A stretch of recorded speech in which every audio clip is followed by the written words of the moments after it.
Hey gang, today I want to show you how to do walking or moving bass lines, and this came to me as I was watching a video from Sean Daniel, and it was a great video on minor chords. You should check it out definitely after this lesson. I've got it in the descriptions. You can click on that link. It's a great video.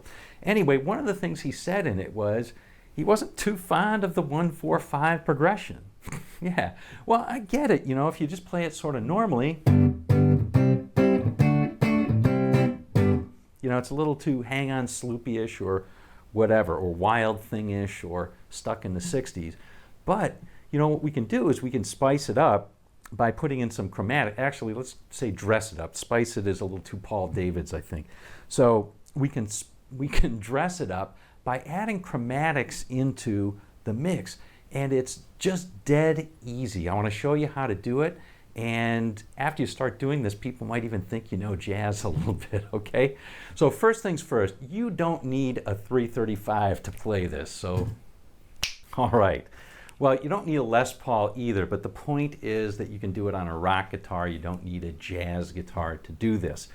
Now, this technique is based on a couple of chords that people generally call stem chords. And you don't need to know jazz. They're really super easy, and there's only 3 forms that you need to know. So let's check out the forms, and then we'll apply this to a blues. It'll sound great.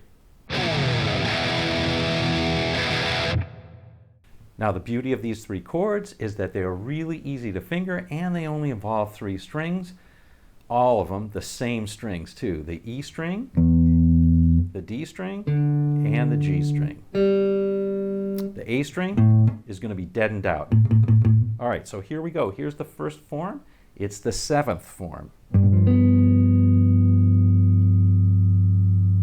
That's it. This happens to be a G7, and there's my root right there. There's the note that names the chord, E string, 3rd fret. Okay, the second one is the minor form. Okay, and that's all lined up. For example, this is an A minor, all lined up on the 5th fret. There we go. That's the A minor. Again, it's the 6th string that names the chord. And the connector chord that we're going to use is the diminished, and we'll just name it like this. So if I'm going to here, okay, and it looks like this, we'll call this a B flat diminished or an A sharp diminished. Okay, that might be a little bit harder to see, but there you go. You can use the chord diagram. And that's it. Those are the 3 forms we're going to use. Okay, so now that we know those 3 chord shapes, the 7th, the diminished, and the minor, we're going to apply those to a G blues. Now, the 3 chords in the G blues, the 3 basic chords, are a G7, a C7 is the 4 chord, and the D7 is the 5 chord. So let's just first start out doing something that's boring but gets us used to it. So we're just going to play these little forms on those 7th chords, okay? So starting with the G7, we're just going to get that, so go.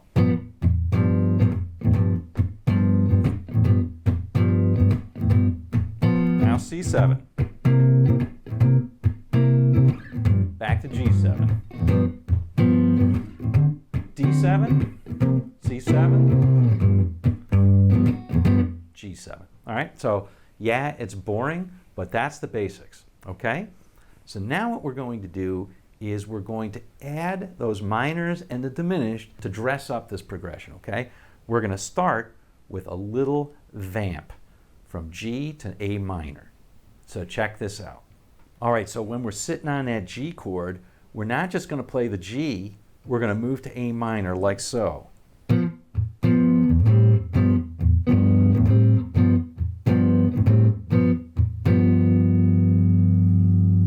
Okay, so we'll play G7 and then we'll play A minor, G7, A minor. And we can do this pretty quickly because these are both really easy to finger and they're always on strings E, D, and G with the A string deadened out. When we go to the C, we do the same thing.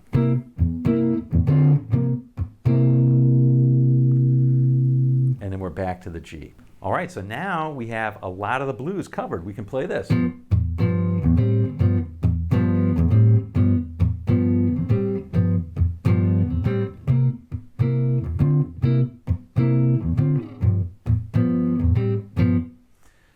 that's already sounding a lot more interesting.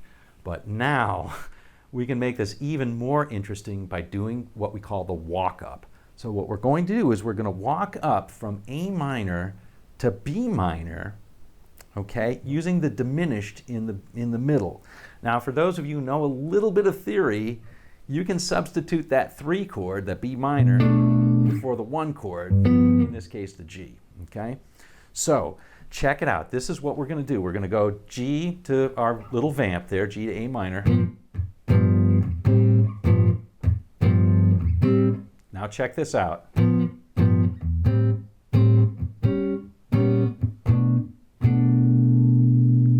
Ooh, isn't that cool?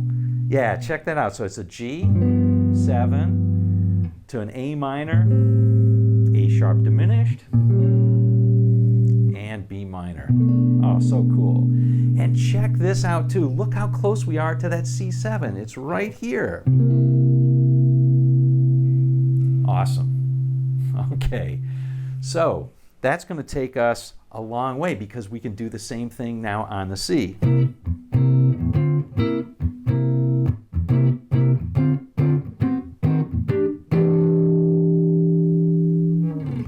All right, we're going to round out the blues now, but before we do, I want to give you a rule of thumb. Now this doesn't have to happen, but it makes it sound really cool. I think you'll love the sound. So check this out. The connecting chord that we're going to use when we go up the neck is a diminished, like we've been using. So for example, if we want to go from A minor to B minor, and we want to put a chromatic note in between, like, we can play a B flat diminished or an A sharp diminished, the same thing, right? So A minor, A sharp diminished, and B minor. When we go down the neck toward the nut, we're going to use a 7th chord to connect them instead of the diminished. So we'll play a B minor, B flat 7, and A minor. I just think that sounds so cool. It gives it a nice cool sound. Okay, now we're ready to finish up the blues. Let's check it out. All right, so far we've got our 1 chord we're cool on and our 4 chord we're cool on. We can do this.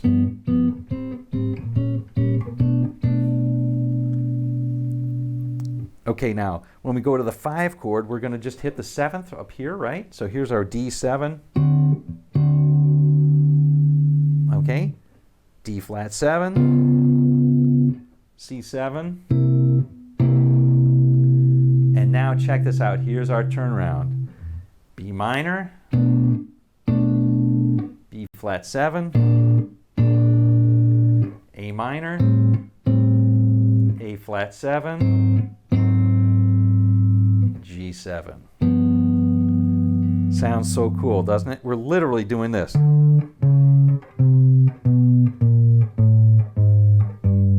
So.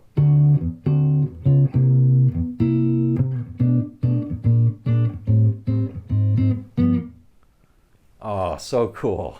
Okay, so now let's play the entire blues using just these 3 shapes, okay? All of our walking bass lines, and we'll use our rule of thumb of diminished up and 7th chord going down. All right, let's check out the whole thing. Here we go.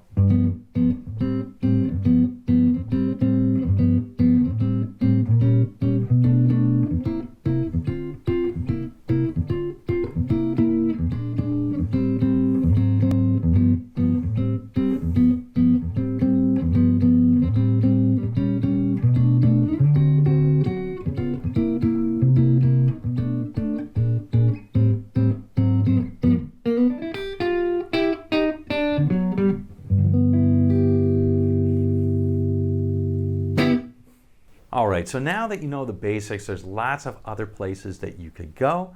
For example, you could add other notes onto these stem chords. For example, you could play this, you could add this D to the A minor, make it sound really pretty that way, and check this out.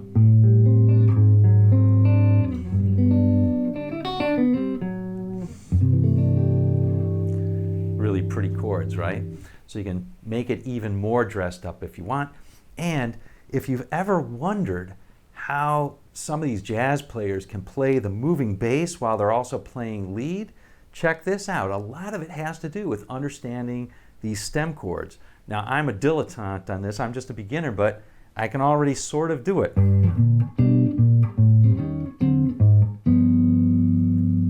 You know, that moving bass line that's in there, it makes it sound like you're playing two instruments at once. This is so fun, and it's so fun to think about how you can make that bass line move up, move down, and make it just seem all nice and organic. Hey, if you like this video, make sure you smash, just give that a smash. Oh, you don't have to give it a smash.